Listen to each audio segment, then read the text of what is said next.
Bonsoir, bienvenue, nouveau débrief après une victoire du Limoges SP face au Hier Toulon Var Basket. On en parle tout de suite dans le débrief avec Claude Bolotny.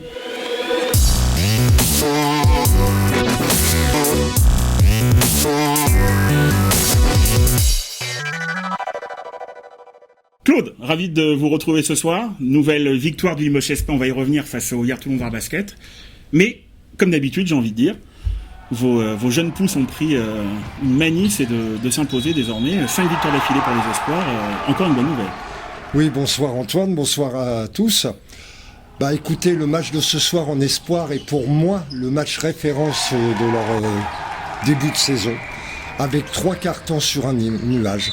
Nous gagnons 34 points contre Hier Toulon, classé 2e au classement des espoirs, qui n'avait jusqu'à présent qu'une défaite. Et c'est surtout ce qui m'a plu, c'est la manière.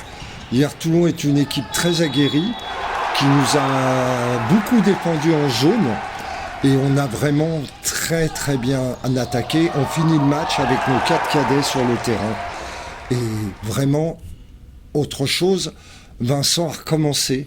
Le tireur fou est revenu. En fait, maintenant, on va dire les matchs où Vincent ne fait pas de triple-double. Ça serait peut-être plus simple dans la saison. Voilà. Le Jason Kidd du championnat espoir, Vincent Fauché. Mais c'est surtout l'équipe, vous l'avez dit, de Mehdi Mari. 5 victoires consécutives et 7 victoires sur les 8 derniers matchs. C'est ça, tout à fait. C'est une grosse satisfaction avec des progrès énormes de Shekina et Merveille à l'intérieur. Mehdi les fait beaucoup travailler avec tous les joueurs. Il faudrait que je les cite tous parce qu'ils ont tous été excellents.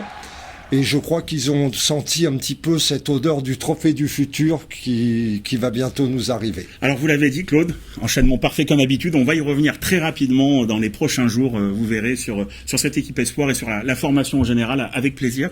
Vous l'avez dit, c'était le préambule à la soirée. Avant une nouvelle victoire du Limoges CSP. Alors, les 2 dernières fois qu'on s'est vu, Claude, c'était 2 victoires d'affilée à Beaublanc. On était plutôt contents, heureux. Il y a eu ces 2 matchs à l'extérieur compliqués.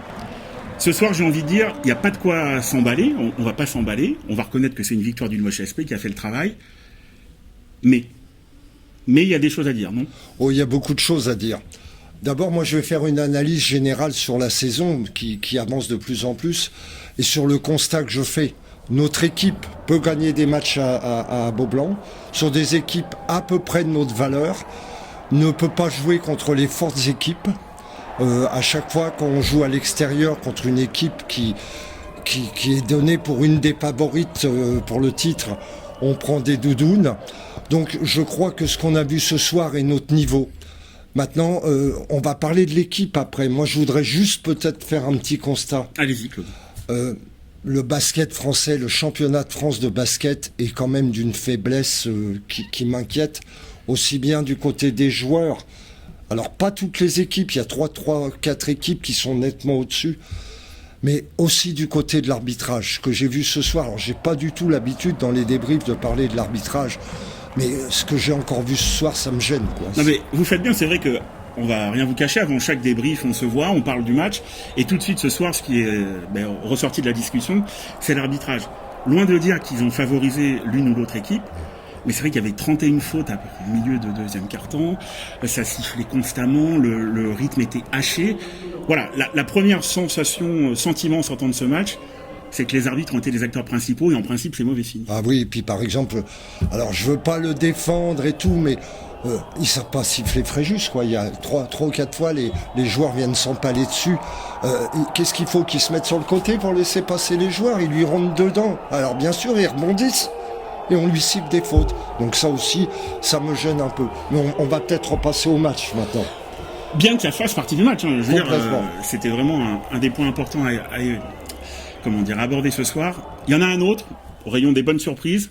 Pas bonne surprise, bonne nouvelle, c'est CJ Fer. Oui. Il confirme sa montée en puissance, le joueur félin, racé, élégant, et il a fait ce soir un premier carton notamment assez exceptionnel. Oui, une première mi-temps exceptionnelle.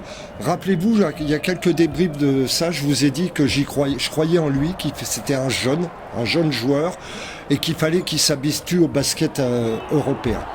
Donc aujourd'hui, c'est vrai que sur la première mi-temps, je crois qu'il était à 20 points.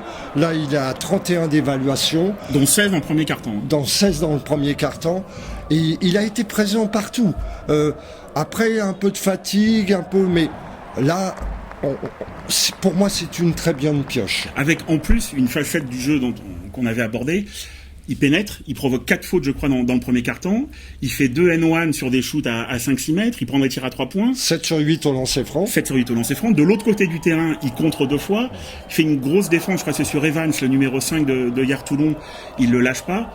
Voilà, on a souvent parlé, à juste raison, de ce fameux poste 4. Alors, un profil complètement différent de ce qu'on a pu avoir des autres années. Oui. Mais petit à petit, c'est un poste 4 qui prend de l'importance dans l'effectif. Tout à fait. Moi, je crois beaucoup en lui. Alors, une autre satisfaction, après on parlera d'autres joueurs qui ont été pour moi prépondérants dans la victoire du CSP.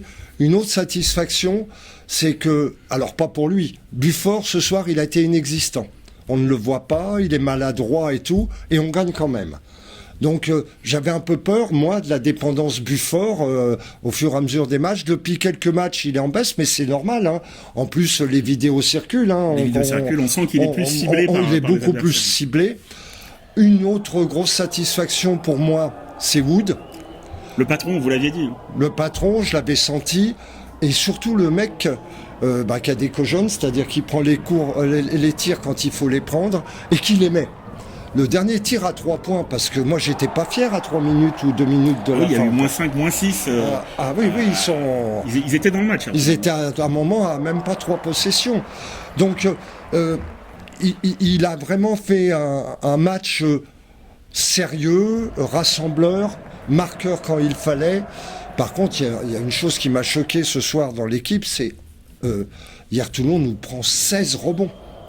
16 rebonds offensifs. C'est énorme. 16 rebonds offensifs, ils sont à 42% de réussite. Vous avez qu'à calculer le nombre de points que ça fait. Donc là, il y a aussi un travail à faire. Sans parler, je vous coupe Claude, des points laissés sur la ligne par Hier Toulon. Ils ont, je crois, j'ai plus le chiffre en tête, mais c'est 7-8 points sur la ligne. C'est impressionnant. Qui au final aurait pu coûter cher. C'est pour ça, si vous voulez, qu'en préambule, on a voulu dire victoire, certes, mais avec quelques nuances. Alors, 5 sur 13 au lancer franc, Hier Toulon, vous vous rendez compte ? Alors, victoire avec quelques nuances. Alors, quand vous prenez la fiche de stats, je l'ai sous les yeux, on se dit, Limoges, ils ont fait un super match. Ils sont à 98 déval. Hier Toulon est à 72 déval. Et on n'a pas vu cette différence sur le parquet. Je ne l'ai pas vu. Il fallait gagner ce match. Parce que moi, je vais vous le dire, je suis quand même un petit peu inquiet. On est en train de bosser sur la formation et tout. Il ne faut pas qu'on redescende. Parce qu'il y a un moment donné, vous perdez ce match-là ce soir, vous vous dites « Ouh là là là là !» Donc là, on rééquilibre, on va aller jouer à Villeurbanne, qui n'est pas beaucoup mieux que nous, dans le fond. Mais avec, quand vous voyez l'effectif qu'ils ont, ça va encore être dur. Et quand on sait les matchs, à part le match de Nancy, quel bon match on a fait à l'extérieur. C'est pour ça, je pense que vous avez raison de parler de ce futur déplacement à Villeurbanne. Parce que voilà, ce soir, c'est la vérité d'un match. Tout à fait. On a vu les 2 derniers déplacements étaient très difficiles. Ce prochain rendez-vous face à l'Asvel en direct sur SFR Sport 2 sera déterminant, je pense, dans la suite de la saison du CSP. Si on est capable de faire un coup à l'extérieur, ça peut faire pencher la balance du bon côté. Merci Claude. Oui. Un dernier mot pour ce soir ? Oui, il y a un joueur qu'on n'a pas cité et qui a, pour moi, fait un gros match, c'est Prepelic. Le bon côté de Prepelic. Le bon côté, il a eu un mauvais passage, mais il a 20 points, et il marque les lancers francs. Et la deuxième mi-temps de Ousmane, qui avait loupé sa première mi-temps à cause des fautes. Tout est dit, Claude ? Tout est dit. Merci beaucoup. Bon match à vous donc contre l'Asvel sur SFR Sport 2. Et on se retrouve pour le prochain match à Beaublanc. Merci Claude. Il n'y a pas de quoi, c'est toujours un plaisir. À bientôt. À bientôt à tout le monde.